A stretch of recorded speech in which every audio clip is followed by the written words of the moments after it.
तुमच्या जाहिरातीसाठी एक संधी मोठ्या प्रेक्षकांपर्यंत पोहोचवा. व्यवसाय असो किंवा इव्हेंट, विकासनामा सोबत जाहिरात करा. स्क्रीनवरील नंबरवर आजच संपर्क करा. विकासनामा, तुमचा आवाज, तुमची जाहिरात. तसंच विकासनामाला सबस्क्राईब करा आणि अपडेटेड रहा. नमस्कार, मी विकास मेडगणे. विकासनामा डिजिटल प्लॅटफॉर्ममध्ये आपलं सर्वांचं स्वागत. नवी मुंबईच्या प्रश्नांवर आज आपण बोलण्याचा प्रयत्न करणार आहोत. नवी मुंबई शहरामध्ये ट्रॅफिक असेल, वेगवेगळे समस्या, रस्ते, या सगळ्याच गोष्टींवर आपण संवाद साधण्याचा प्रयत्न करतोय. खऱ्या अर्थाने विरोधी पक्षांनी सुद्धा महापौर सक्षमपणे कारभार करतायत. सभागृहात विरोधी पक्षांनी सुद्धा महापौरांचं कौतुक केलेलं आहे. महापौर ऍक्शन मोडवर आलेले, नवी मुंबईकरांशी संवाद साधताय, नवी मुंबईकरांच्या प्रश्नाला हात घालण्याचा प्रयत्न करतायत. नाईक परिवाराने दिलेली संधी, त्या संधीचं सोनं करण्याचं काम जे आहे सुजाता पाटील करतायत. आपल्यासोबत नवी मुंबईच्या महापौर सुजाता पाटील आहेत. मॅडम, तुम्ही महापौर झाल्याचा अनुभव सांगितला, नाईकांनी कशी संधी दिली, कसा फोन आला, कशी माझी वर्णी लागली, हे सगळे आता 4-5 महिने झालेले आहे. हे प्रशासकीय दृष्ट्या पूर्ण नवी मुंबई हे सगळं, जरी नगरसेवक तुम्ही होता तर कसा अनुभव होता या प्रशासनाला, पक्ष, नाईक परिवार, सगळ्या लोकांना हाताळत आतापर्यंत 4 महिने व्यवस्थित तुम्ही केलेलं कसं पाहताय? 4 महिन्यातला तुमचा अनुभव कसा होता? 4 महिन्यांचा अनुभव म्हणजे माझ्यासाठी एवढ्या मागील 10 वर्षात जे मी शिकले नाही ते ह्या 4 महिन्यात शिकलेले आहे. आणि नक्कीच प्रत्येक गोष्टीचं दडपण तर आहे, पण सोबतीला सपोर्टिव्ह असे आणि सहकार्य करणारे, मार्गदर्शन करणारे ज्येष्ठ सहकारी आहेत आणि ज्युनियर सहकारी पण त्या पद्धतीने सपोर्टिव्ह आहेत. त्याच्यामुळे आता थोडं रिलीफ वाटतं ह्या गोष्टीचं. पण दडपण होतं हे महापौर झाल्यानंतर सगळे अधिकारी सगळं चालवणं हे, कारण शेवटी सगळं काही जे येणार तुमच्यावरच फोडलं जाणार, महापौरांमुळे झालं हे. नक्कीच दडपण नेहमीच असणार आहे, कारण एखादी गोष्ट आपण करायला गेलो त्याच्यातलं श्रेय, यशस्वीपणा जो असतो ते श्रेय वाटणारे भरपूर असतात, पण त्याच्यातून जर काही चुकी झाली तर मग ते चुकी एक्सेप्ट करणारे फार थोडे असतात. आणि आता एक प्रथम नागरिक म्हणून एखादा चुकीचा शब्दही खूप काही बदलू शकतो. त्याच्यामुळे नक्कीच दडपण प्रत्येक गोष्टीचं आहे. आणि सर्वात मोठं दडपण ह्या गोष्टीचं आहे की आपल्या नवी मुंबई शहराचं जे वेगळेपण आहे, प्रत्येक गोष्टीमध्ये अनोखेपण आहे आणि नवीन गोष्टी स्वीकारण्याची जी शहराची सवय आहे, त्यामध्ये काम करत असताना नवीन गोष्टी नेहमीच टीकेलाच्या धनी पडतात. आणि मग असं करत असताना शहरासाठी नवीन गोष्टी देताना नक्कीच टीका ह्या होणार आहेत. त्याच्यामुळे शहरासाठी काय योग्य ते करण्याचा प्रयत्न नेहमीच राहणार आहे. जसं म्हणतात दडपण असतं, गणेश नाईकांचं दडपण असतं कधी तुमच्यावर? नाही, गणेश नाईक साहेबांना मी म्हणजे आधीपासून ओळखते. दादांचा आणि माझं नातं म्हणजे मी त्यांच्यासाठी मुलीसारखी आहे आणि ते नेहमी मला त्या पद्धतीने वागवतात. म्हणजे मी पहिल्यांदा नगरसेविका म्हणून जेव्हा निवडून आले आणि पहिल्यांदाच त्यांच्यासोबत मीटिंगला मी थोडी उशिरा गेली आणि त्यांनी समोरून मला आवाज दिला माझ्या नावाने, तेव्हा म्हणजे असं मनातून खूप चांगलं वाटलं की आपल्या नेत्याला आपलं नाव माहीत आहे. म्हणजे पहिल्यांदाच सभेला येताना पण, आणि त्याच्यानंतर आतापर्यंत प्रत्येक गोष्टीमध्ये त्यांचं सहकार्य राहिलेलं आहे. कालचीच गोष्ट जनता दरबारमध्ये, मी जनता दरबार आवर्जून अटेंड करते त्यांचा. तो ह्यासाठी अटेंड करते म्हणजे बऱ्याच जणांना असं वाटत असेल की एक म्हणजे महापौर झाल्या म्हणून त्यांच्या माध्यमातून झालेली आहे तर त्यांना दाखवायला, पण नाही, त्याच्यातही माझा स्वार्थ आहे. कारण जेव्हा मी त्यांच्या सोबत बसून जनता दरबार अटेंड करते तेव्हा जे लोक त्यांच्याकडे प्रश्न घेऊन येतात आणि ते ज्या पद्धतीने त्या प्रश्नांना उत्तर आणि ते त्यांचे प्रॉब्लेम सॉल्व्ह करतात ते खूप शिकण्यासारखं आहे. माझ्यासारख्या या क्षेत्रामध्ये जरी मी 10 वर्षापासून आहे, पण आता एवढी लोक मला भेटतात आणि त्यांच्या समस्या माझ्यापर्यंत घेऊन येतात, तेव्हा नक्कीच त्यांची जी लोकांशी कोऑर्डिनेट करण्याची पद्धती आहे ती शिकणं आणि कशा पद्धतीने ते लोकांना उत्तरं देतात, कशा पद्धतीने लोकांचे प्रॉब्लेम सॉल्व्ह करतात, हे शिकण्यासाठी मी जनता दरबार अटेंड करते. आणि ते पण प्रत्येक म्हणजे जेव्हा एखादा तिथं गरजू येतो आणि स्वतःच्या समस्या मांडतो आणि मग माझ्या मनात काही प्रश्न असेल, मी त्यांना तिथं विचारलं, ते मला एका मुलीसारखं उत्तर म्हणजे समजावून सांगतात, की असं असं आहे. म्हणजे कालही त्यांनी मला सांगितलं, की आपण 100% कोणालाही पुरे पडू शकत नाही. हम्म. आणि अशा परिस्थितीमध्ये आपलं काम काय आहे, लोकांसाठी करत राहणं. हम्म. जेवढे जास्त लोकांना आपल्या माध्यमातून मदत होत असेल, हम्म. ती चांगली गोष्ट आहे. पण 100% कोणालाही आपण म्हणजे समाधानी करू शकत नाही. पण गणेश नाईक इतक्या वर्षे दबदबा राजकारण, त्यांच्यातला गुण तुम्हाला काय आवडला, की बाबा हे दादांचा गुण आपण घेतला पाहिजे महापौर म्हणून? नक्कीच माझं असं आहे, की मी एकदा भेटून कोणाचाही चेहरा, नाव लक्षात ठेवू शकत नाही.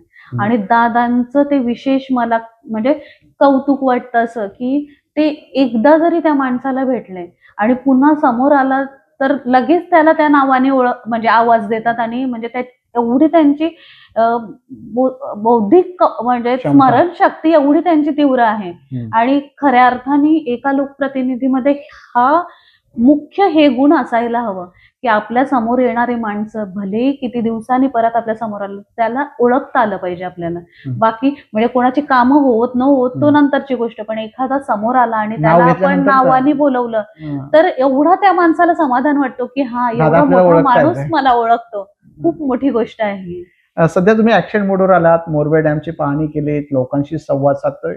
काय नवी मुंबईकरांचे पाणी गढूळ काय येत आहे? वातावरण राज्याचं गढूळ आहे, तुम्ही गढूळ पाणी करताय नवी मुंबईकरांना. नक्कीच लोकांना शुद्ध पाणी आणि मुबलक पाणी मिळावं अशी माझी मनापासून इच्छा आहे. आणि त्यासाठी जसं मला समजलं, की जे मागे शटडाऊन झाला, त्यानंतर 3, 4, 5, 6 दिवसांनी माझ्याकडे कंप्लेंट्स आले, की पाणी गढूळ येते.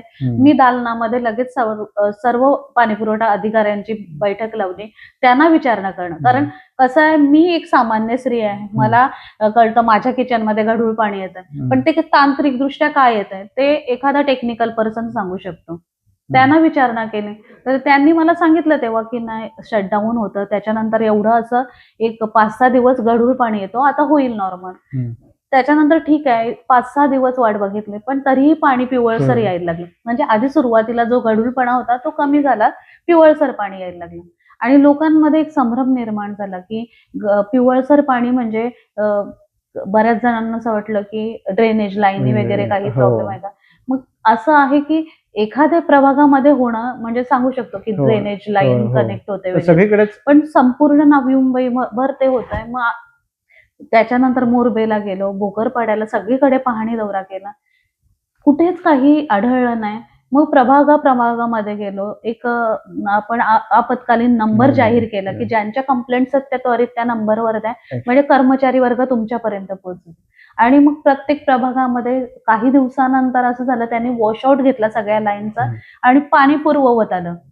2 दिवस पाणी व्यवस्थित आलं, त्याच्यानंतर परत पिवळसर पाणी. आणि त्यानंतर मी स्वतःच म्हणजे आपल्या अधिकाऱ्यांना सांगितलं, की आज माझ्या घरी म्हणजे आधी येत होतं, त्याच्यानंतर नॉर्मल आला, आज परत पाणी यायला लागले गढूळ.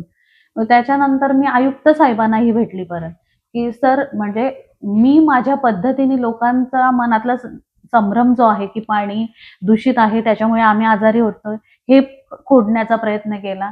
लोकांना सांगितलं, की पाणी कसं योग्य आहे आपलं. प्रत्येक ठिकाणी म्हणजे आपले अधिकारी कर्मचारी दाखवत होते, की पाणी स्वच्छ आणि पिण्यायोग्य आहे.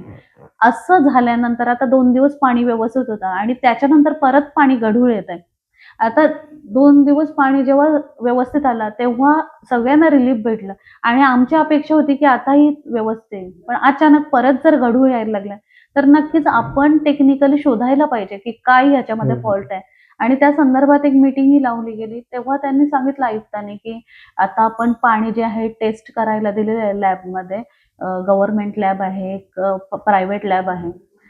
तर आज किंवा उद्यामध्ये ते रिपोर्ट्स येतील. तर कारण त्यांचं असं म्हणजे म्हणणं आहे, की 2004 साली पण असं घडलेलं आपल्या मोरबे डॅमचं पाण्याविषयी. आणि मागे हेटवणे डॅम जे आहे तिथं पण झालेलं. म्हणजे पाण्याचं स्तर एका लेवलपेक्षा खाली गेला, की त्या पाण्यामध्ये क्षार जास्त असतात.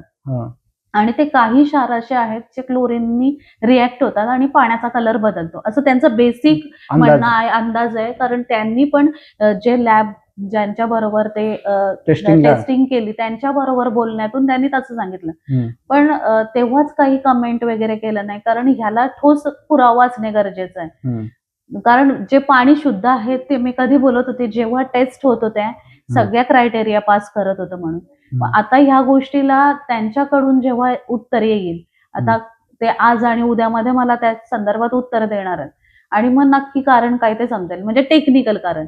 बाकी तर गोष्टी आता काही ठिकाणी आता आज माझ्या घरात कालपासून पाणी म्हणजे आधीपेक्षा कमी पिवळसर दिसतं, तेवढं पिवळसर दिसत नाही.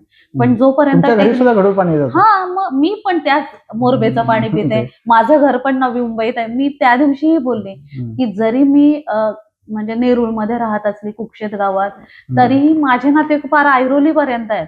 मग फक्त मला असं वाटत नाही की माझ्या घरीच शुद्ध पाणी यावं, पूर्ण नवी मुंबईत शुद्ध पाणी आलं पाहिजे, कारण मी जन्माला इथं आलंय.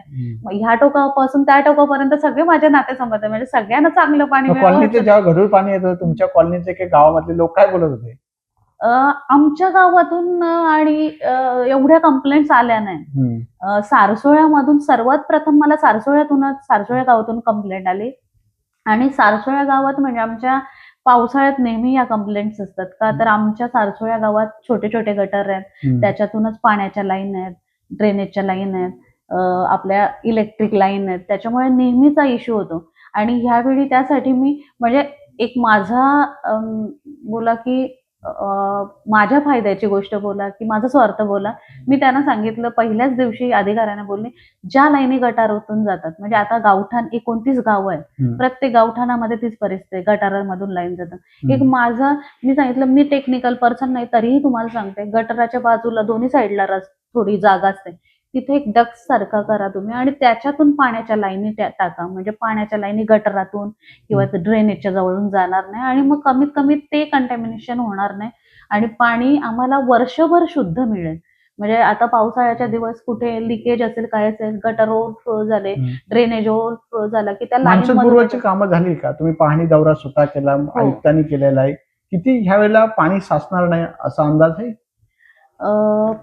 पाणी मान्सून पूर्वचे जे नाल्यांची पाहणी वगैरे केली तेव्हा मी 60 ते 70% कामं तेव्हा झालेली. आता ह्याला बरेच दिवस झाले आणि त्याच्यानंतर ही कामं सुरू होती. आता कितीपत झाले सुरू ह्या पाण्याच्या ह्याच्यामध्ये, त्याच्याकडे माझं थोडंसं दुर्लक्ष झालंय. पण मी परत एकदा त्यांना सांगितलेलं आहे, मी भर पावसात आता पाहणी करणार आहे. मग तुमची धावपळ झाली तरी चालेल, कारण एखाद्या ठिकाणी जर पाणी भरतंय तर आपण नक्कीच निष्फळ ठरलोय समजायचं. आता असं आहे की जर म्हणजे आपली कामं झाल्यात तर कुठेही नवी मुंबईत पाणी साठायला नाही पाहिजे किंवा कोणाच्या घरात पाणी शिरायला नाही पाहिजे. आणि माझं तरी आता प्रत्येक अधिकारी आणि कर्मचाऱ्यांना हेच सांगणं आहे की अशा पद्धतीने आपण कामं करा की नवी मुंबईतल्या एकाही घरात ते पाणी पावसाळ्यात शिरलं नाही पाहिजे आणि त्यांना आर्थिक किंवा शारीरिक नुकसान नको व्हायला. म्हणजे आपण सफाईमध्ये सक्सेसफुल असं समजायचं.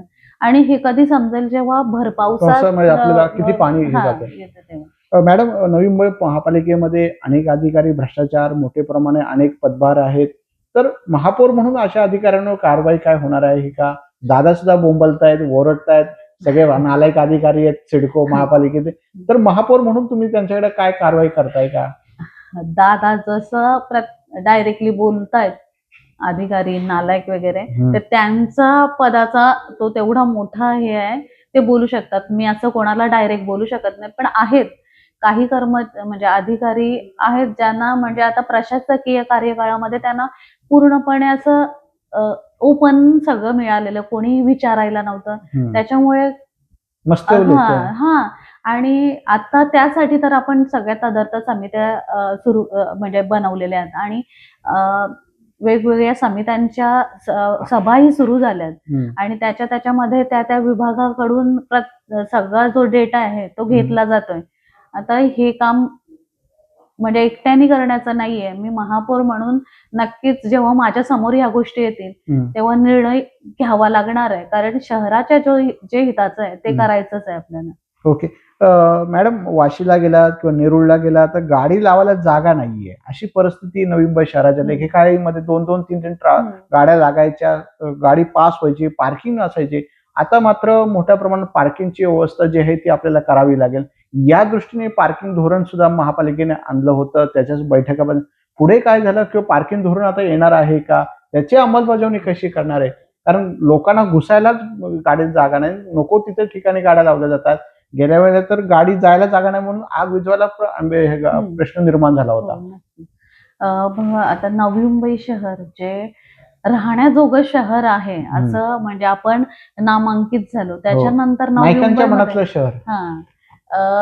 खऱ्या अर्थाने नाईक साहेब सांगतात की म्हणजे आपलं शहर स्वच्छ व्हायला हवं. स्वच्छ आहे असं नाही म्हणत. ते सांगतात की आपण जी म्हणजे नामांकन मिळवतोय ते दुसरे शहर त्या कॅपेबल नाहीयेत म्हणून आपल्याला मिळतंय.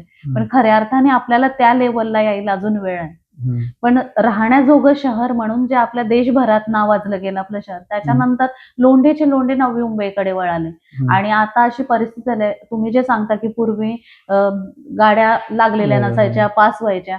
आता एका घरामध्ये 2-2, 3-3 गाड्या आहेत. घराची साईज वाढली नाही किंवा पार्किंगचे जागा वाढल्या नाहीयेत, पण गाड्या वाढलेल्या आहेत. ह्यासाठी आपण पार्किंग धोरण आणतोय आणि एक म्हणजे एक पायलट प्रोजेक्ट म्हणून आपण सेक्टर 8चं जे गार्डन आहे तिथं अंडरग्राऊंड पार्किंगचं नियोजन करतोय, ज्याच्यामध्ये 400 गाड्या तिथं अंडरग्राऊंड राहू शकतील. आणि विविध ठिकाणी तो प्रोजेक्ट सक्सेस झाल्यानंतर आपण प्रत्येक प्रभागाने आहे असे प्रोजेक्ट घेऊ, म्हणजे पार्किंगची समस्या नाहीशी होईल. आणि यातल्या आता आपण जे आपलं रिडेव्हलपमेंट सुरू आहे, ज्या पद्धतीने आपल्याला हे दिलेलं आहे तर पण त्या महापालिकेने काही परवानग्या देत असताना किंवा त्या किती पार्किंगची व्यवस्था तिथे बिल्डर करणार आहे त्याचा या दृष्टीने किंवा महापौर म्हणून नक्कीच आता नियमाप्रमाणे तर प्रत्येक म्हणजे फ्लॅट मागे एक पार्किंग असायला हवे.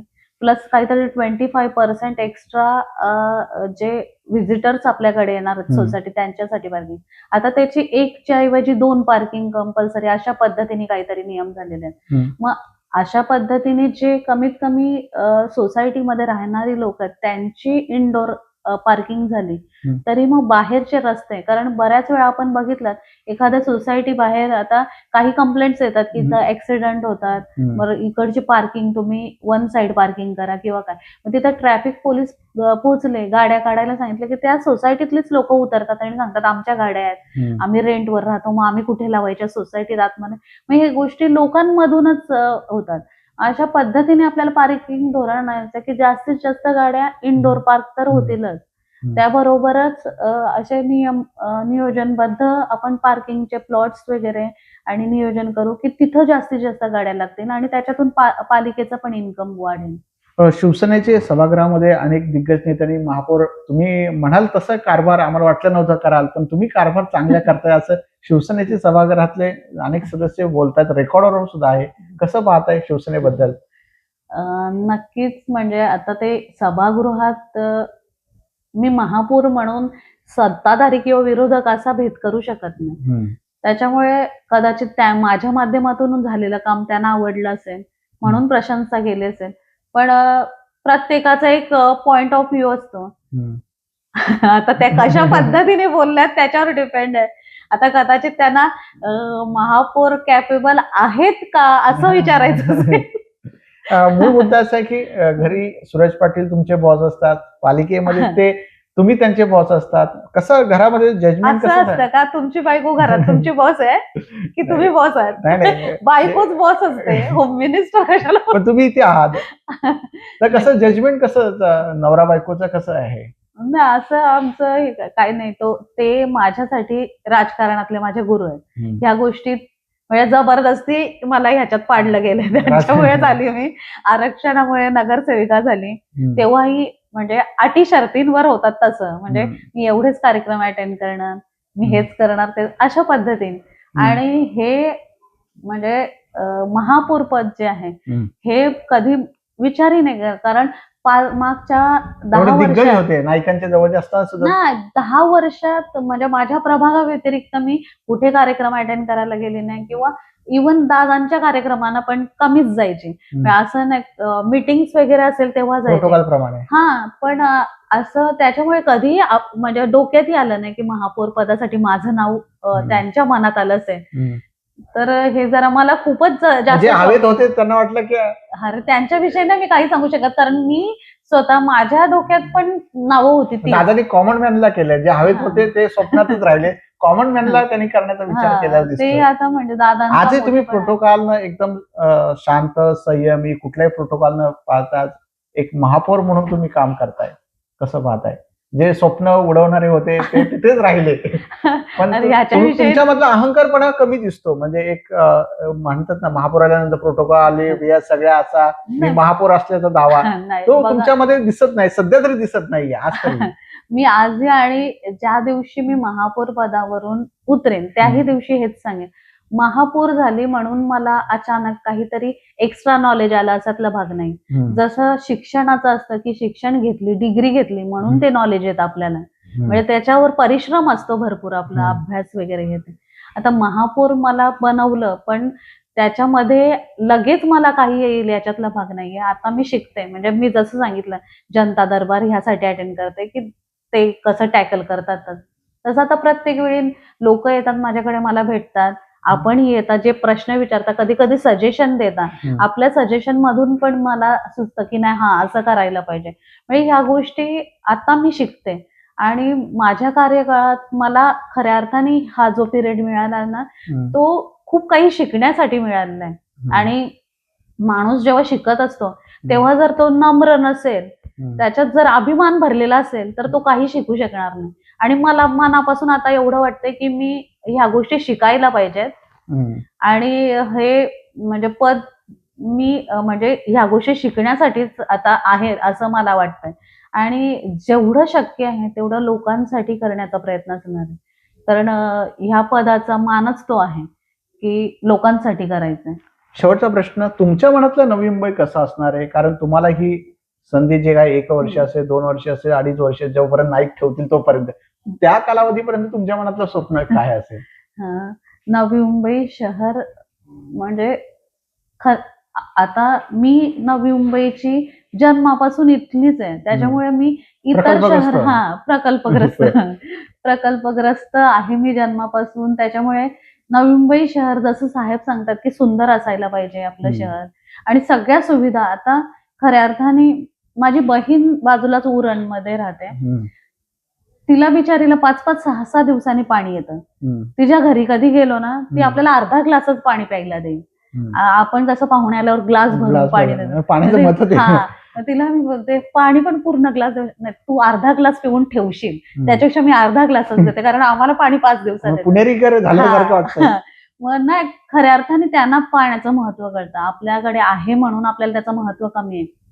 आणि आता परिस्थिती अशी उद्भवली ना की मग आपल्याला जाणवतं की ह्या गोष्टी किती महत्वाच्या आहेत. आणि नवी मुंबई शहर आपल्याला सुंदर आणि म्हणजे स्वच्छ तर बनवायचंच आहे, पण लोकांमध्येही तशीच जागरूकता ठेवायची आहे. म्हणजे आज आपल्याकडे जे मुबलक आहे उद्या असेल की नाही आपण सांगू शकत नाही. आता आपण नेहमी बघितलंय ग्लोबल वॉर्मिंग, म्हणजे पेपर मधून वाचलंय इथं म्हणजे एवढं गरमी वाढले की ध्रुवावर बर्फ वितळायला लागलं, समुद्राची पातळी वाढली.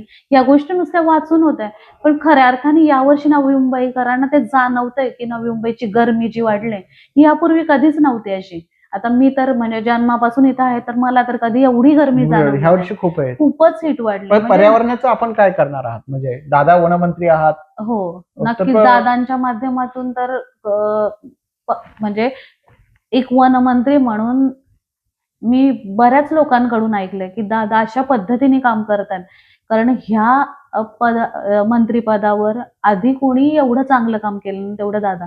आणि त्यांच्या वयाच्या ह्या वेळेत जेव्हा ते एवढं काम करू शकतात, तर आपण आता तरुण आहोत तर खूप काही करू शकतो. आणि पर्यावरणाची जपवणूक तर झाडं किती नवी मुंबईत लावणार तुम्ही महापौर म्हणून? त्यांच्याकडून किती घेणार आहेत? दादांकडून किती झाडं घेणार आहे तुम्ही? मला तर वाटतं जेवढी नवी मुंबईची लोकसंख्या आहे तेवढी झाडं लागली पाहिजेत, तर खऱ्या अर्थाने आपण पुढच्या 20 वर्ष सुरक्षित राहणार आहोत. नाही तर मग ग्लोबल वॉर्मिंगमुळे. दादा काय बोलले की किती सुजाता पाटील झाडं घेऊन जावा माझ्या विभागाची, लावा तुम्ही, असं काय बोलले का नाही दादा? दादा सांगतात की आपल्या नवी मुंबईच्या दुतर्फा पण अशी सुगंधी फुलांची झाडं लावा की आपल्या शहरात येणारा सुगंध घेऊन आत यावा आणि म्हणजे जर जातानाही सुगंध परत खाण्याचा घेऊन दुर्गंध यावा. नसला पाहिजे. असं नाहीये काही. हा. प्रत्येक शहराची वेगळी ओळख आहे आणि खऱ्या अर्थाने नवी मुंबईच्या शहराची ओळख जशी नवी मुंबईचे सौंदर्य वगैरे आहे ते सगळं दादांच्यामुळे आहे आणि त्यांनी ओळख आपल्या शहराला निर्माण करून दिले आणि हे कोणीही खोडून काढू शकत नाही. म्हणजे इव्हन आता मी काही महापौर, महिला महापौर आम्ही एकत्र होतो काही कार्यक्रमांमध्ये वगैरे, तेव्हा जे म्हणजे विरोधी महापौर आहेत तेही आपल्या नवी मुंबईची इव्हन दादांची तारीफ करतात आणि ते असं म्हणजे वर नसतं, मनापासून करतात. त्याचा आनंद वाटतो की आपण अशा शहराचा भाग आहोत जिथं खऱ्या अर्थाने कामं लोकांसाठी होत आहेत आणि शहरासाठी होत आहेत प्रामुख्याने. हे होते सुजाता पाटील. त्यांनी आपल्या विकासनामात दिलखुलास चर्चा केली. नवी मुंबईचे प्रश्न असेल, पाणी असेल, रस्ते असेल, या विषयावर त्यांनी बोलण्याचा प्रयत्न केलाय, रोखोक बोलण्याचा प्रयत्न केलाय आणि गणेश नाईकां कसे काम करतायत त्यांच्याकडून शिकण्याचा मी प्रयत्न करते. माझे पती जे आहे ते सुद्धा माझे गुरु आहे, अशी प्रकारची भूमिका त्यांनी व्यक्त केलेली. मॅडम नमस्ते, धन्यवाद. तुमच्या जाहिरातीसाठी एक संधी मोठ्या प्रेक्षकांपर्यंत पोहोचवा. व्यवसाय असो किंवा इव्हेंट, विकासनामासोबत जाहिरात करा. स्क्रीनवरील नंबरवर आजच संपर्क करा. विकासनामा, तुमचा आवाज, तुमची जाहिरात. तसंच विकासनामाला सबस्क्राईब करा आणि अपडेटेड रहा.